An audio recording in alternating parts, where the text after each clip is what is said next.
Hello and welcome to this tutorial, which is about the large displacement analysis of a twin girder system with an initial imperfection applied as a fraction of a buckling mode. Here are the parameters for this system.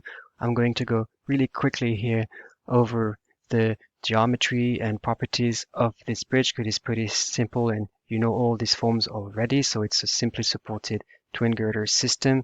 We've got stiffeners at 20 feet. Cross frames are attached on those stiffeners, and you can see here I have pretty flexible cross frames. The reason for that is I want the system to force in a global lateral buckling mode type. Okay, the reference points here, you have only 4 segments. Of course, the mesh size is 18 inches. Here are my cross-sectional properties. Of course, you can check all that here.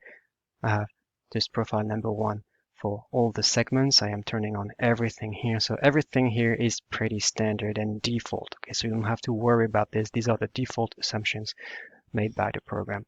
I am applying a uniform moment here by applying point loads at both ends of the girders. And the reason why I have such a crazy number here, 329.5, is because I've run an eigenvalue buckling analysis before, and I know that this load is the critical buckling load. So when I run now the eigenvalue, the buckling, when I run the buckling analysis, I am expecting an eigenvalue of 1. I am not turning on the self-weight. I just want to look at the effect from the uniform moment. And as expected, I will specify a search interval for the eigensolver between 0 and 1.1. So just slightly above 1, of course. Here are the parameters for the large displacement analysis. I am tracking 1 degree of freedom here at midspan of girder 1. The top flange here, node number 8, and I'm tracking the out of plane or X displacement of that degree of freedom. And the reason for that is that I am expecting the top flange to buckle. So I want to look at what is the out of plane displacement at that node. In order to help the solver, I am discretizing the load into 100 increments. So the load, the 329 kips, will be applied in 100 increments. I am updating the stiffness matrix at each load increments. That's the modified Newton-Raphson algorithm. And then these numbers are pretty standard. Okay.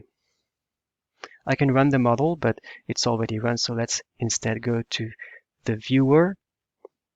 Actually, something very important that I forgot to mention, I am applying, and that's the whole point of this tutorial, I am applying an initial imperfection. So it's applied as a fraction of a buckling mode. So here, the buckling mode number to be used is mode number 1. The girder defining the imperfection is girder number 1.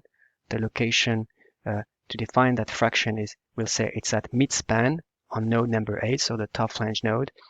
Again, out of plane displacement, and I'm saying that the out of plane displacement here, I want this initially to be equal to 0.48 inches. If you run the math, that will mean an initial imperfection equal to L over 2000, where L is the length of the girders here, so about 80 feet. Okay, very important. That's how you apply an initial imperfection as a fraction of a buckling mode. So the model is run already, so let's go to the viewer.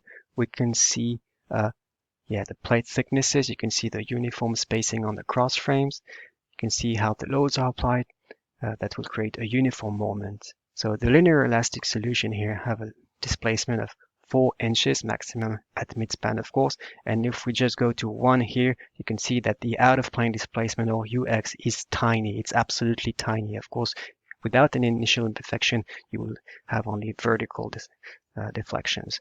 Now, let's go to the buckle shape. And again, this is equal to, as expected, to 1, because I've run this analysis before. So this is as expected. I'm applying exactly the buckling load. Now, let's go to the large displacement analysis. And we can see here, if we increase the increment, how the Umax is increasing. We have 89 increments here for which we found convergence. So let's go to the last one, and here we can see 6.5, 6.6 is the maximum displacement. Okay, so much more than the 4.1. If we go to 1 and go back again to the last increment, we can see that, hey, the out of plane displacement is pretty large. If we check the load versus displacement curve for the degree frame that we're tracking, we're seeing the same here. You can see a large loss of stiffness for that displacement. Thank you.